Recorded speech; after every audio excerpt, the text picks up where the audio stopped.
Cet appel à projet, on l'a écrit, on est en juillet 2019. Il faisait 46 degrés à Bordeaux, il y a une grosse canicule. Mais la question qu'on se posait, c'était de dire à quoi ça sert en fait de permettre à des jeunes de trouver leur place dans la société si ça contribue pas à changer la manière d'être et de faire notre société. Parce que quand il fait 46 degrés, c'est pas soutenable. Et donc si on continue à proposer à des jeunes de trouver une place dans la société pour accélérer ça, on est à côté de la plaque. 100% Transition, ça a démarré avec un consortium d'acteurs hétérogènes, une association d'éducation populaire, des organismes de formation et une agence en recherche et développement et innovation sociale.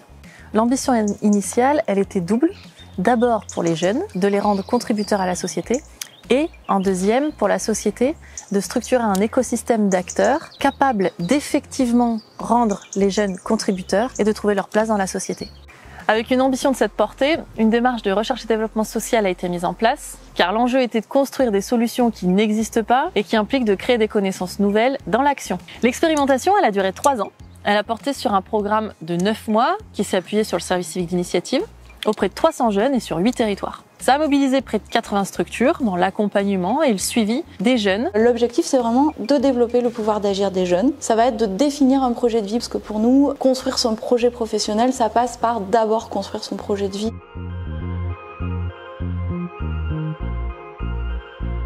Quand on pose la question « qu'est-ce que tu veux faire de ta vie ?», les jeunes, de façon systématique, même nous, on va parler de métier, de travail. Et là, l'idée, c'était vraiment de reprendre la vie dans toutes ses dimensions pour aller interroger le jeune sur différentes facettes, son futur lieu d'habitation, sa vie familiale et sociale, sa vie amoureuse, mais aussi son métier, mais surtout les valeurs auxquelles il est attaché. Avoir réussi, pour moi, c'est être heureux, je pense. Se sentir fier de ce qu'on a fait. Avoir réussi, c'est pas forcément avoir un 35 heures payé hyper bien et tout. C'est vraiment, je pense, se sentir, avoir accompli quelque chose qui nous rend fiers. Ma notion de réussite, elle a changé. Avant, j'aurais sûrement répondu que c'était avoir un travail, entre guillemets, de cadre ou un niveau d'études ou vachement haut. Aujourd'hui, ce serait plus être aligné tête, corps et valeurs, savoir où est-ce qu'on va, pourquoi on y va. Dans la société aujourd'hui, le projet de vie, à mon sens, il est peu regardé. Projet de vie, quand on est à l'école, on en parle peu ou pas. Projet de vie, quand on est étudiant, on en parle peu ou pas. Dans le 100% transition, la place du projet de vie, elle est centrale. Notre manière de travailler avec le jeune, ça va pas être d'abord choisir un métier. On va d'abord travailler les 10 facettes du projet de vie. Qu'est-ce que j'ai envie dans ma vie amoureuse? Qu'est-ce que j'ai envie dans ma vie sociale? Comment je me projette en termes de statut? Quel métier potentiellement j'ai envie de faire? Où est-ce que j'ai envie de vivre? Et en fonction de ça, on va voir si le projet professionnel est bien aligné. En fait, les jeunes aujourd'hui sont confrontés au fait que ce qu'on leur fait vivre dans le programme transition, 100% transition, c'est de travailler leur projet, leur métier au travers du projet de vie. Et en fait, ce que la société leur permet, c'est un peu l'inverse. C'est-à-dire que on travaille son métier en premier et après, on regarde en fait les à côté, le projet de vie. Regarde par le hublot, métro boulot dodo, vie pro et vie perso, je veux en faire un méli-mélo. La mélodie m'a assisté sur ce chemin mal balisé, les échelons je les ai massacrés, on massacré roi comme Pelé. J'emploie des mots savants pour tenter de vous épater. J'oriente toutes mes pensées vers un futur incertain. Quand je repense au passé complètement tétanisé, j'entertaine toute la foule comme si j'étais comédien. Face au public j'ai le déclic, ma vision était... J'entends depuis que je suis née à la télé que ça se réchauffe, qu'il y a des continents de déchets, tout un tas de choses. Enfin, j'ai envie d'agir et de faire des choses pour créer un monde meilleur.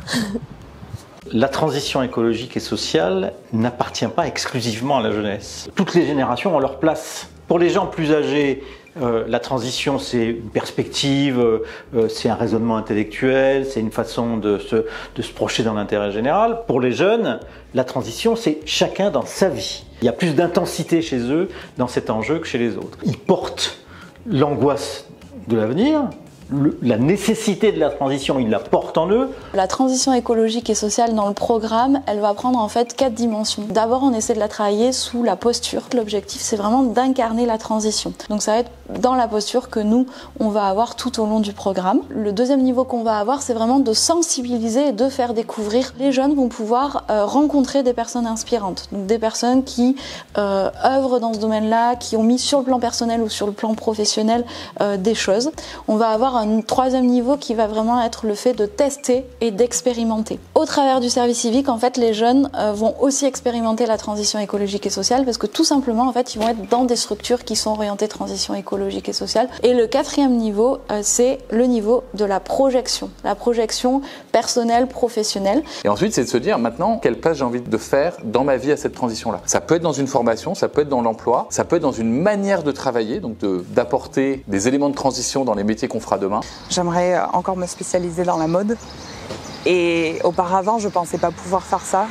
Je voyais beaucoup de limites dans cette industrie, notamment l'aspect écologique de ce parcours et du service civique. Ça m'a permis de voir qu'en fait, il y avait des choses à mettre en place, que j'avais un rôle important à jouer et que je pouvais le jouer dans ce domaine-là. Et ça peut aussi être dans son projet de vie en général. C'est pour ça qu'on est beaucoup plus passé au début de projet professionnel à maintenant projet de vie. Et on est de plus en plus en train de passer de transition écologique à redirection de la société. Et quand on dit redirection, c'est vraiment cette logique de changer de trajectoire.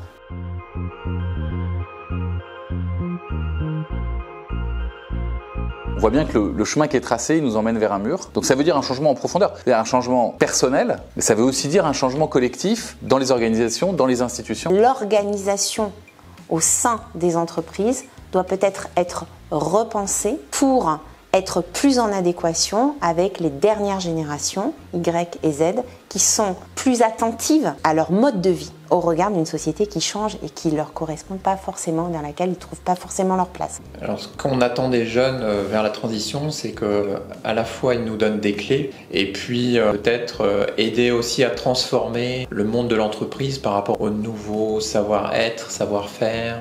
À la fois, il y a des compétences psychosociales qui sont vécues par les jeunes pendant toute une année, qui sont transférables dans le monde de l'entreprise. Pour moi, l'une des majeures que vous arrivez à pétrir, c'est leur capacité de s'adapter au monde qui les entoure d'une part et de s'adapter à leur envie profonde. Ils ne savent pas obligatoirement ce qu'ils ont envie de faire avant de commencer votre parcours et à la fin ils commencent à en avoir une idée assez précise et il faut venir l'expérimenter face au réel, au vu des mutations qui se profilent pour toutes les entreprises.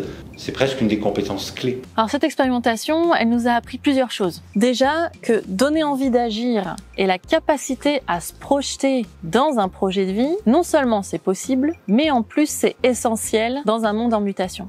Ensuite, on a pu confirmer et vérifier que retrouver une place dans un groupe par des jeunes isolés socialement, en phobie sociale, en plein contexte de Covid, avait été possible. Surtout, ce qu'on a pu identifier, c'est que pour atteindre ces résultats, il était nécessaire de faire évoluer et de réinterroger l'ensemble du système éducatif et d'apprentissage. C'est bien ça qui dit que tout le monde a un rôle à jouer, tout le monde doit changer de posture et de manière de faire. Ça peut pas être juste 2-3 acteurs qui font le travail sur un terrain dégradé, un terreau dégradé, et puis on s'attend à avoir des super résultats. Ça, c'est utopique. Ce qui serait important, c'est qu'on fasse pas les choses à côté ni contre, mais bien qu'on arrive à les faire avec. On voit qu'on est dans une démarche de transformation de la société, avec 100% transition. Ce type de trajectoire d'innovation nécessite une alliance d'acteurs plus large que le consortium qui est en présence, pour aboutir à un écosystème d'innovation. Cet écosystème d'innovation, il va nous permettre de diffuser l'approche et de créer les cadres, si besoin, à différents domaines et phases de la vie d'un individu, comme un continuum.